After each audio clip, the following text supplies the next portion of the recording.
എന്തുകൊണ്ടാണ് വർത്തമാനകാല ഇന്ത്യയിലെ നിയമങ്ങളും നിബന്ധനകളുമെല്ലാം കോർപ്പറേറ്റുകൾക്ക് അനുകൂലമാകുന്നത്? എന്തുകൊണ്ട് ലൈഫ് ഇൻഷുറൻസ് കോർപ്പറേഷന്റെ 34,000 കോടി അദാനി ഗ്രൂപ്പിലേക്ക് ഒഴുകുന്നു? എന്തുകൊണ്ട് ബീഹാറിലെ ഭഗൽപൂരിൽ 1050 ഏക്കർ ഭൂമി വെറും ₹1 നിരക്കിൽ അദാനിക്ക് തീരെഴുതാൻ മോദി സർക്കാർ മുൻകൈയെടുത്തു? ഈ ചോദ്യങ്ങൾക്കെല്ലാമുള്ള ഉത്തരമാണ് ഇപ്പോൾ പുറത്തു വന്നിരിക്കുന്നത്. ഇലക്ട്രൽ ബോണ്ട് നിരോധിച്ചുകൊണ്ടുള്ള സുപ്രീം കോടതി വിധി വന്ന് 2 വർഷം പൂർത്തിയാകാൻ പോകുമ്പോഴും BJPയുടെ അക്കൗണ്ടിലേക്ക് ഒഴുകിയെത്തുന്നത് കോടികൾ എന്ന റിപ്പോർട്ട്. 2024-25 സാമ്പത്തിക വർഷത്തിൽ മാത്രം BJPയുടെ സംഭാവനകൾ വർദ്ധിച്ചത് 50%. 6088 കോടി രൂപയാണ് ഇക്കാലയളവിൽ BJPയുടെ അക്കൗണ്ടിൽ എത്തിയിരിക്കുന്നത്. ഇതിന് തൊട്ടു മുൻപത്തെ വർഷം, അതായത് 2023-2024 കാലയളവിൽ അവർക്ക് ലഭിച്ചത് 3965 കോടി രൂപ, ഏതാണ്ട് 53% വർധന. ലോക്സഭാ തെരഞ്ഞെടുപ്പ് നടന്ന 2024-25 സാമ്പത്തിക വർഷമുണ്ടായ സാമ്പത്തിക വരവിൽ BJP മറ്റ് രാഷ്ട്രീയ പാർട്ടിയേക്കാൾ ബഹുദൂരം മുന്നിൽ. കോൺഗ്രസിന് ഈ വർഷം ലഭിച്ചത് 522.13 കോടി രൂപ.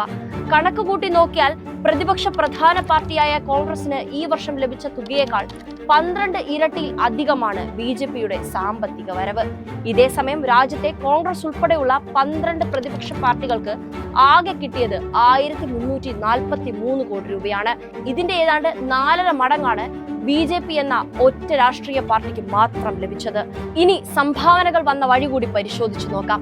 BJPക്ക് ലഭിച്ച മൊത്തം പണത്തിന്റെ 60% എത്തിയത് ഇലക്ട്രൽ ട്രസ്റ്റുകൾ വഴിയാണ്.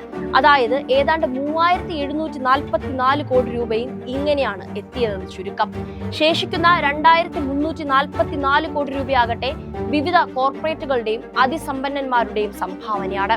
ഇനി BJPക്ക് പണം വാരിയെറിയുന്ന പ്രമുഖ കോർപ്പറേറ്റ് കമ്പനികൾ ഏതെന്ന് കൂടി അറിയണം.